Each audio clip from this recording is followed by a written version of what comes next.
So, hello guys, what's up? It's me again, Alicia nyo, at nagbabalik ulit para sa ating panibagong video. So, mga minamahal, eto na po. Wala na po tong atrasan. Ito na yung sinasabi ko sa inyong the exciting part. So, ngayon, tingnan natin tong balitang to. Ay nakalagay dyan, mga minamahal. Sayin natin ha. Sabi dyan, Malacanang on alleged ICC arrest warrant versus Rodrigo Duterte, government is prepared.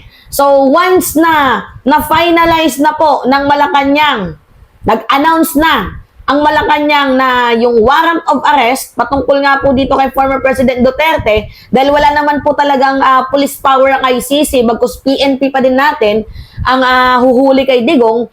Once na nag-confirm na po ang Malacanang, aba yung gobyerno preparado na po sa pag-aresto dito kay former President Duterte. Yan po yung pagkukumpirma sa atin ni Secretary J. Ruiz ng Presidential Communication Office. So, basahin natin yung balita, mga minamahal.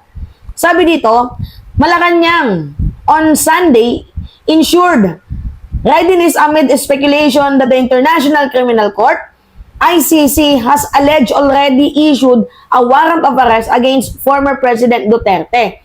Nakakapagtaka naman kasi, mga minamahal, sa totoo lang, bakit kailangan si former President Duterte ay pumunta pa ng Hong Kong? Di ba kasi hindi to pwedeng sabihin coincidence Talagang sinadya or pinlano ito. Hindi pwedeng ay aksidente lang na i-issuehan na yung warrant of arrest kaya di ba? Hindi pwedeng sabing aksidente lang to na i-issue yung warrant of arrest tapos nasa Hong Kong si Digong, tapos wala man lang mga paalam, di ba? Kasi kung pupunta sa Hong Kong si former President Duterte, dapat matagal nang in-announce yan. Kasi ganito yung nangyari. 2 linggo na pong pinagpaplanuhan.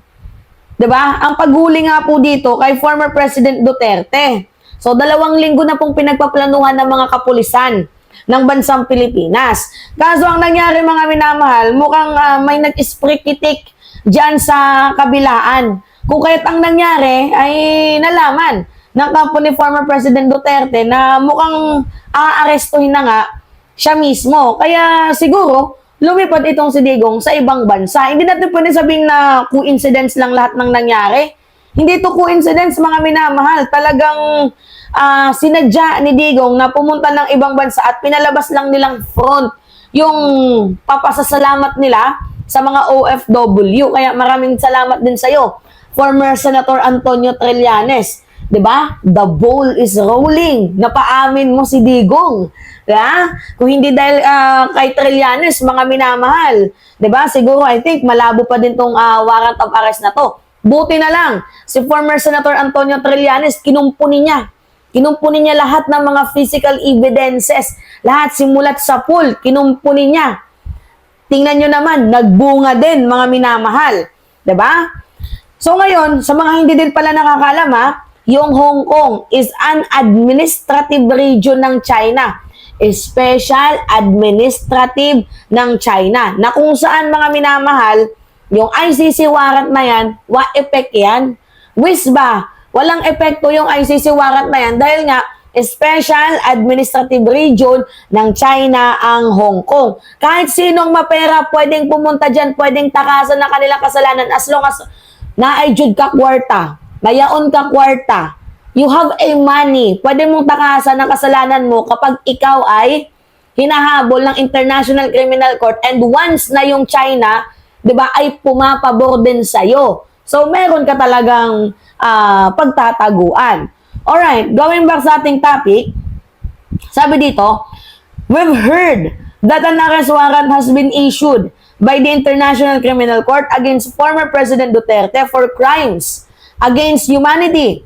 Sabi ni Presidential, ni PCO J. Ruiz, the government is prepared for any eventuality. So, kahit anumang mangyari, preparado ang gobyerno sa kung ano man ang mangyayari, prepared na prepared. Ang palasyo, ang Malacanang, ang gobyerno ng bansang Pilipinas. Kung kunyari nilabas na, huli agad. Tore, sibakin mo na. Yung pagkakataon mo na to, kung dati kibuloy lang, o ngayon, si Digong na. Diba? Tas takbo kang senador kasi magaling ka. Diba? Lahat ng mga kupal, hulihin mo. Oh, Palace Press Officer Undersecretary Attorney Claire, meanwhile clarified to GMA News Online that there is no confirmation yet from the Palace on the issuance of the warrant of arrest. So, sa madaling sabi mga minamahal, wala pang kumpirmasyon ang palasyo dito. Pero kung sakali na kumpirmado na ito, naka-ready na ang administrasyon, ang pamahalaan, ang gobyerno sa paghuli kay former President Rodrigo Roa Duterte. Alright? But as what Executive Secretary Bersamin and SOJ Secretary said before, if Interpol will ask the necessary assistance from the government, it will provide. Kasi ulitin ko sa inyo, walang police power ang ICC. So meaning, ang uhuli pa din dyan, mga minamahal, is yung Interpol. Ngayon, uulitin ko, wala nang hudikatura ang International Criminal Court sa bansang Pilipinas dahil tayo ay kumalas na, 2019 pa. Pero may karapatan ng ICC na mag-imbestiga during nung mga time na tayo ay miyembro pa ng ICC. Nung mga panahon na mayor pa si Digong, up to 2019 bago tayo kumalas. Yung mga panahon yan, pwedeng mag-imbestiga itong ICC sa bansang Pilipinas. Pero sa panahon ngayon, hindi na sila mag-iimbestiga kasi matagal na tayong umalis. Diba? Wala nang hudikatura. Pero noong mga panahon na tayo ay miyembro pa, doon may jurisdiction. So doon meron silang rights. Pero wala silang police power. So at the end of the day, ang uhuli dyan is yung Interpol. Yung Interpol makikipag-communicate sa bansang Pilipinas. Dito sa ating DOJ, pag nakikipag-communicate, hindi naman natin pwedeng tanggihan. Kasi madami mga pagkakataon na tayo ay humingi ng tulong sa Interpol. Kay Alice Go, di ba? Kay Arnie Teves, humingi tayo ng tulong. Now na humingi tayo ng tulong, mga minamahal, hindi pwede na tayo lang yung hingi ng hingi. Tapos hindi natin gagantihan ng kabutihan. So kapag humingi din ng tulong ang Interpol on behalf sa napakadaming mamamayang Pilipino na biniktima ni former President Duterte, hindi pwede na tanggihan natin yung ire-request ng Interpol. Hindi pwede yung tayo lang ng kalmot, tapos pag sila ang kumalmot, hindi tayo magpapakalmot. Gets ninyo? Alright, sabi dito, in a statement to reporters, Solicitor General Minardo Guevara said, "We have not received any notice of communication from the ICC regarding to matter." Yun na nga, kasi nga, I think tinatago nga to mga minamahal, yung parang surprise na paghuli. 'Di ba? Kay former President Duterte, kumbaga parang susurpresahin itong si Digong. Eh ang nangyari, bigla kasi nga nag-leak yung paghuli dito kay Kadigungan. Kung kaya mga minamahal, ang nangyari, naunahan na. Prevention is better than cure. Na? Gets ninyo? Nauna na si Digong lumipad, umalis. Hindi natin alam kung babalik si Digong or hindi. Alright? Sabi pa dito, our Department of Foreign Affairs is the official entry point for any such notice or communication as the matter of diplomatic courtesy. Mga minamahal, hindi naman niya sasabihin na uhulihin itong si Digong. Kumbaga, surprise yan. Si PBBM nga, hindi niya sinasabi na ang gobyernong to ay kakampi ng ICC. Pero makikita nyo naman sa kilos, di ba? Mga minamahal, kahit paulit-ulit dinideny na presidente, pero yung kilos ng ating pamahalaan, ng ating gobyerno is, di ba, pumapabor din. Dito nga po sa International Criminal Court. So, paano natin mahuli si Digong kung ipagkakalat yan? Gets ninyo? Na ano yung ano ko? Diba? Paano huliin si Digong kung ipagkakalat ninyo? Yeah? So, I think, pwedeng sabihin natin na plano. Oo. Planong arestuhin, pinagpaplanuhan. Diba? Pwedeng ganon. Sabi dito, Duterte and his daughter, Vice President Sara Duterte, are currently in Hong Kong to attend Thanksgiving event of overseas Filipino workers. Actually, yung Thanksgiving na yan, I think lang yan, biglaan. Biglaan lang yan. Feeling ko, biglaan lang yan. March 6, dumating si Digong sa Hong Kong. 7, 8, 9. Nakapag-prepare na sila. Actually, patago nga to. Dahil nga nag-leak yung paglabas ni former President Duterte, I think, sinet up na yan nila. O, nag-set up sila 2 days ago. Diba? Sabi dito, for the part of the Duterte camp, former Presidential Chief Legal Counsel Salvador Panelo denied allegation that the former president is typing to escape while out of the country. Sabi ni Panelo, fake news yan. FPRRD and VP Sara are here to speak before gathering of OFW to express their thanks for their continued support. Ay, wala na, huwag nyo kaming gaguhin. Huwag nyo kaming utuin. Diba? Kasi kung magta-Thanksgiving kayo, very impossible yun. Diba, mga minamahal, lalo pat walang mga announcement. Naging confidential lang pagpunta ni Digong dyan, kung hindi lang talaga nag-leak, diba? Kung hindi lang yan nag-leak, edi sana walang Thanksgiving yan. Ito naman mga supporters ni Digong, uto-uto. Diba? Na kesyong kala nila, ang pinunta dyan sila. Pero front lang yan. Ulit-ulit na sinasabi, front lang yan yung pagpunta dyan. Okay, maniwala. Sabi dito, former Senator Antonio Trillanes, a known critic of the Duterte family, refused to give comment on matter. Ay, himala, hindi nagkomento si si Trillanes ngayon. Pero sa aking pagkakaalam, I think itong si former Senator Antonio Trillanes, abay, natutuwa na yan ngayon. Kumbaga, nasa kanya pa din ang huling halakhak. Diba? Na kay Sentry pa din ang huling halakhak. Okay.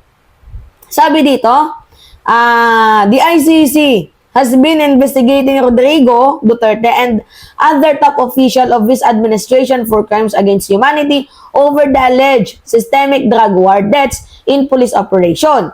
This death reached 6,000 based on police record, but the human rights group contend that the deaths were as much 30,000 kasi nililinis nga yung logbook, 'di ba? Yung mga patayan nililinis. Yung totoong record versus yung yung edited na record. May mga paglilinis ng logbook, mga minamahal.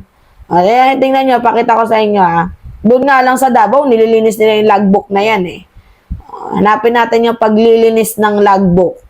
Hindi nagpe-fake nyo si Mima. Yan Ano sabi dyan? Davao police have been manipulating record to make it appear the city has low crime rates. Diba? Ganyan din ginagawa lang sa bansang Pilipinas. They are manipulating the crime rates para sabihin na mababa. Diba? Kahit araw-araw tayo nakakarinig ng merong patayan. Ganyan sila kagaling sabi pa dito, the Philippines withdrew from the Rome Statute, the treaty that established the ICC. In 2019, after the Hague-based tribunal began a probe into the Duterte administration drug war. So in January this year, the Department of Justice or DOJ openness to engage with the ICC over its investigation into Duterte's drug war. Actually, tama yan. Good consideration to our fellow Filipino na maging open. Diba? Tayo dito sa International Criminal Court para nang hindi na pamarisan ng mga susunod pang presidente yung ginawang patayan ni former President Duterte. Diba? Kasi isave natin yung future ng ating susunod na henerasyon. Yeah?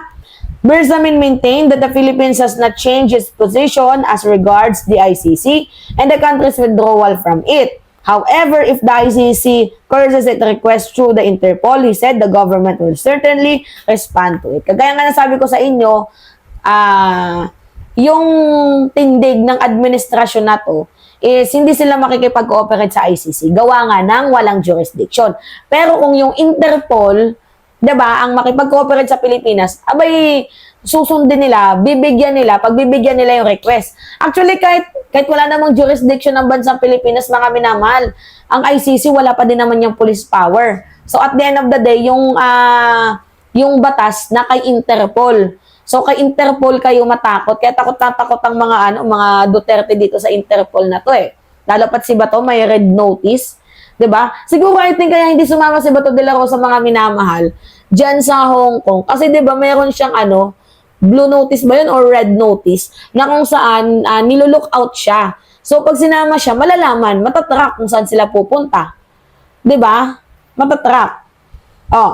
In October 2024, Duterte told congressional hearing that he will take full legal responsibility on war on drug despite being firm that he will not apologize to bloody campaign. Yan yung sinabi nga ni Duterte. Kaya bakit yung mga pulis na pumatay, ang nagsasuffer ngayon.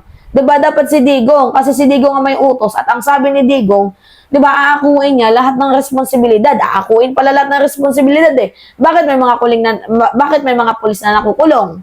Kaya hindi pwede yung mga pulis lang ang makulong dito. Si Digong din mismo, yung nag-utos din, dapat makulong. Alright? Yan po. Mga minamahal. Anyway, it's me again, Alicia nyo. At nagbabalik ulit para sa ating panibagong video. Maraming salamat, mga minamahal.